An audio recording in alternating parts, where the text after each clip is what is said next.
আগামীকাল পেশ হতে যাচ্ছে 2026-27 অর্থ বছরের প্রস্তাবিত বাজেট। সেক্ষেত্রে কিছু জিনিসের মূল্য বাড়বে, আবার কিছু জিনিসের দাম কমতেও পারে। বাজেট ঘোষণার আগেই জেনে নিন 2026-27 অর্থ বছরের বাজেটে ঠিক কোন কোন পণ্যের দাম কমতে পারে। এবারের বাজেটে মধ্যবিত্তদের জন্য সবচেয়ে বড় সুখবর থাকছে গৃহস্থালী ইলেকট্রনিক্স ও প্রযুক্তি পণ্যের বাজারে। স্থানীয় শিল্পকে রপ্তানিমুখী করতে সরকার এই খাতে বড় ধরনের ভ্যাট ও শুল্ক সুবিধা দিচ্ছে।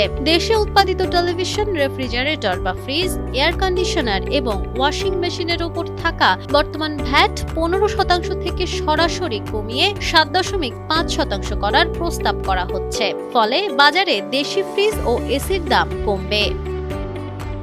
অন্যদিকে দেশে তৈরি ল্যাপটপ, কম্পিউটার, মনিটর ও মোবাইল ফোনের ভ্যাট অব্যাহতি সুবিধা আরো কয়েক বছর বাড়ানো হচ্ছে।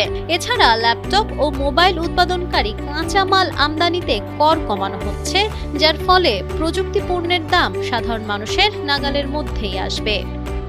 উচ্চ মূল্যস্ফীতি ও বাজারে লাগামহীন পণ্যের দাম নিয়ন্ত্রণে রাখতে অর্থমন্ত্রী আমির খসরু মাহমুদ চৌধুরী নিত্য পণ্যের সরবরাহ চেইনে করের চাপ কমানোর সিদ্ধান্ত নিয়েছেন।